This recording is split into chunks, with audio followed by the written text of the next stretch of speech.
sida account loo hagaajisto guriyal.com adigoo isticmaalaya telefoonkaaga.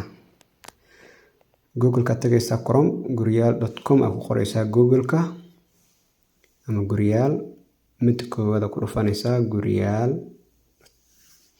then postidii la soo dhigay waa kuwan siday u kala horeeyaan 11 hours ago, 2 days ago.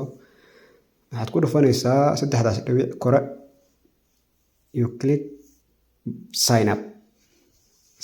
waxaad qoraysaa marka username magacaaga like Zakaria or Ali,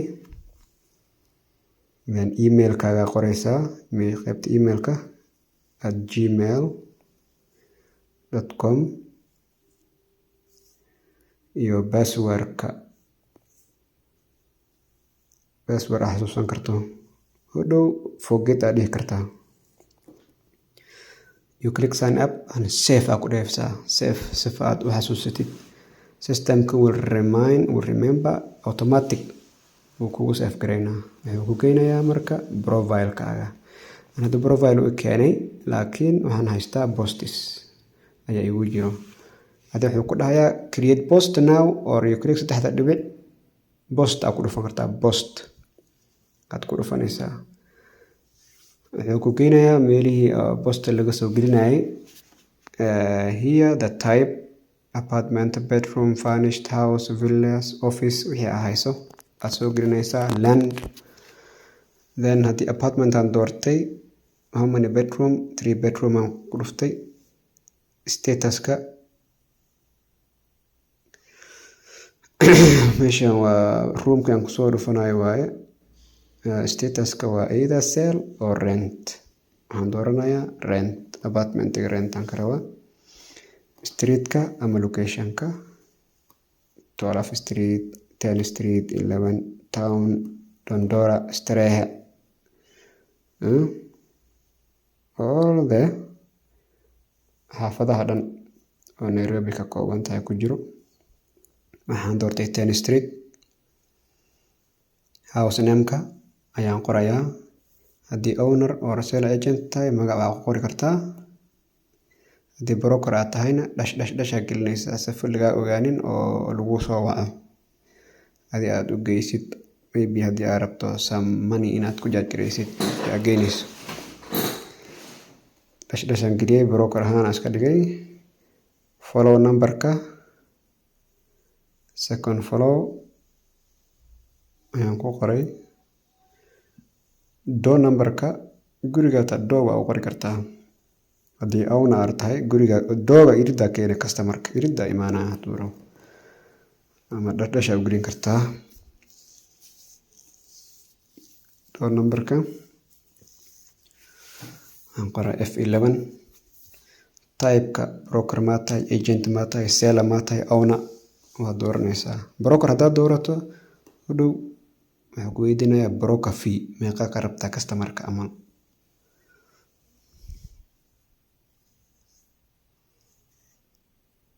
okay.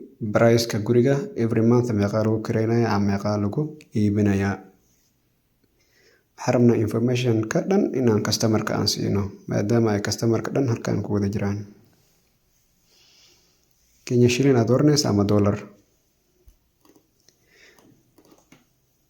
waayo customer-ka waxaan rabnaa inuu information dhan haysto markuu kusoo wacayo. deposit-kii isagana 70,000 Kenya shilling. haddii broker aad tahay how much money aad ka rabtaa customer-ka oo guriga aad markuu qaato ama guriga uu gato aad ka qaadanaysaa. halkaas aad ku qoraysaa Kenya shilling aad dooranaysaa. phone number-ka lagaa soo wacayo waayo guriyal.com iyo dhexdiina kuma jiro customer-ka iyo broker-ka ama owner-ka. idinka level number-ka halkaan ku qoranaysaa. halkaan kana arkayna ku soo wacayaan.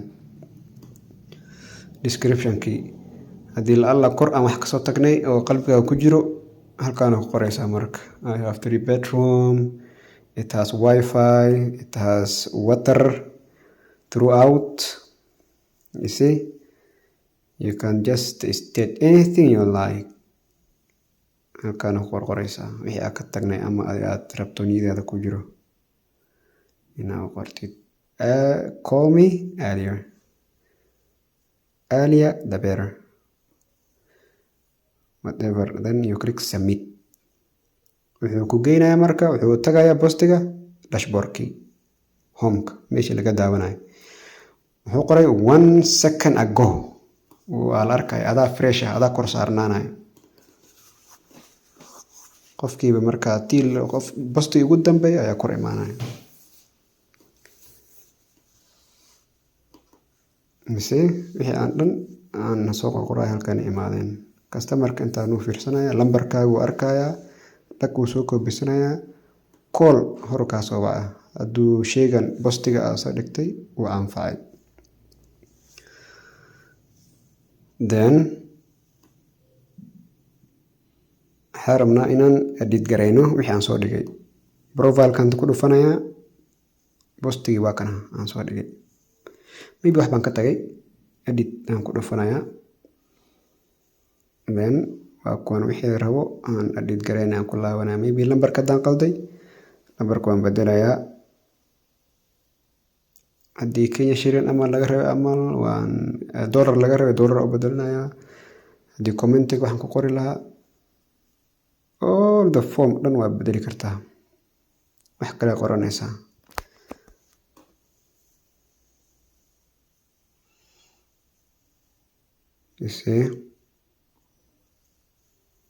broker fee-ga waan bedelay 200 shilling aan ka dhigay, markii hore 1,000 buu ahaa. kuwan waxaa laga rabay ama dollar sign aan ka wada dhigayaa. markii hore Kenya shilling ay ahaayeen, waxaan ka wada dhigayaa dollar sign.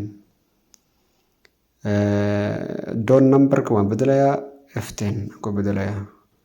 streetka waan bedelayaa, waxaan ka dhigayaa California aan ka dhigaa.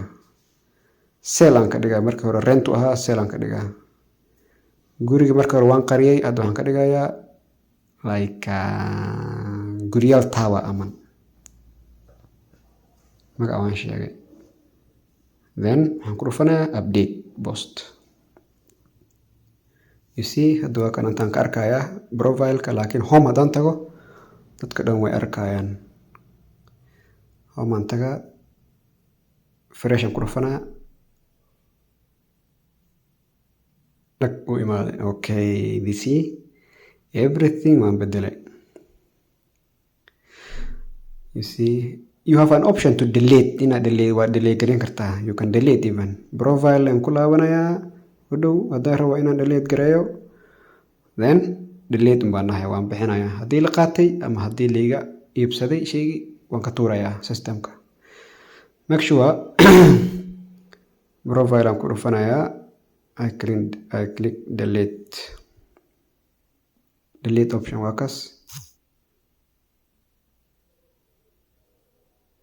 delete okay baan leeyahay, wuu baxay. you see inta kuma jiro profile-ka. home-kan haddaan tago, fresh aan dhahayaa, wuu baxay. you see marka that's how you can create an account. please create an account and let